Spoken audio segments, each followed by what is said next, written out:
අපි හැමෝටම තියෙනවා හීනයක්. කෙනෙක්ට කාර් එකක් වෙන්න පුළුවන්, බයික් එකක් වෙන්න පුළුවන්. තව කෙනෙක්ට තමන්ගේ කියලා ඩ්‍රීම් රූම් එකක් වෙන්න පුළුවන්.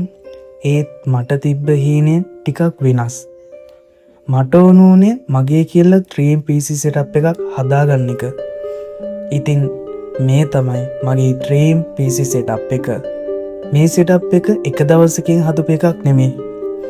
මුලින්ම තිබ්බේ සාමාන්‍ය ඩෙස්ක් එකක්. RGB ලයිට් නෑ, මැකැනිකල් කීබෝඩ් නෑ, ගේමින් මවුස් නෑ. setup එකක් කියන්නවත් බැරි තරම් සාමාන්‍ය විදියට තමයි තිබ්බේ.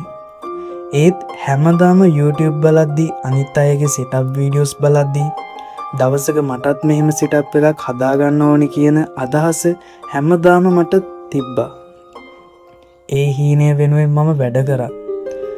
අන්තිමට මම මගේ හීනයට ළඟා වුණා.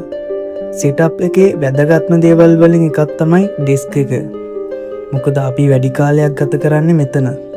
ගේම්ස් ප්ලේ කරනවා, වීඩියෝ එඩිට් කරනවා, YouTube කන්ටෙන්ට් කරනවා. මේ හැමදේම.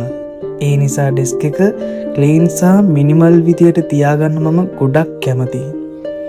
කේබල් මැනේජ්මන්ට් වලින් පටන්ගෙන ලයිටින් ඇරේන්ජ්මන්ට් වෙනකම් හැම ඩීටේල් එකක් ගැනම මම දැනටමත් හිතලා ඉවරයි. ඉතින් මේ තියෙන setup එකේ සුපර්ස්ටාර් තමයි මේ ඉන්නේ. මේ PC එක බිල්ඩ් කරනකොට performance වගේම ලස්සන ගැනත් මම හිතුවා. මොකද PC එක බලද්දි තව කෙනෙක්ට wow කියන හැඟීම දෙන්න මට ඕන වුණා. RGB fans, glass side panel, clean cable management මේ හැමදේම එකතු වෙලා තමයි මේ ලුක් එක හැදින්නේ.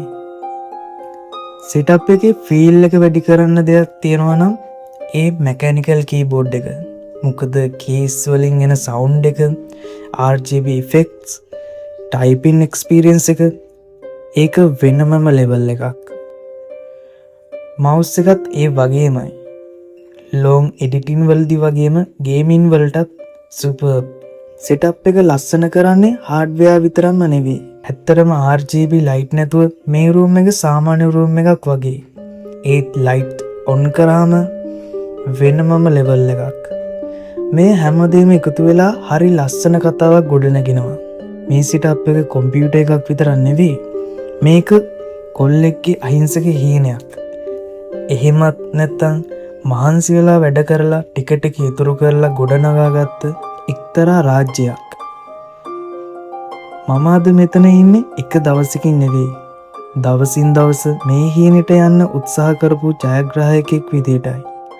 අද මේ setup එක බලද්දි තව දේවල් එකතු කරන්න තියෙනවා ගොඩක්. ඒත් අදට මේක තමයි මගේ ඩ්‍රීම් PC setup එක. ඔයාලටත් හීනයක් තියෙනවා නම් පටන් ගන්න. පොඩියට පටන් ගන්න. තමන්ට පුළුවන් විදියට පටන් ගන්න. මොකද හැම ලොකු setup එකක්ම පටන් අරන් තියෙන්නේ පොඩි ඩෙස්ක් එකකින්. ඉතින් ඔයාලගේ ඩ්‍රීම් PC setup එකත් ඉක්මනට සැබෑ වෙන්න කියලා මම ප්‍රාර්ථනා කරනවා.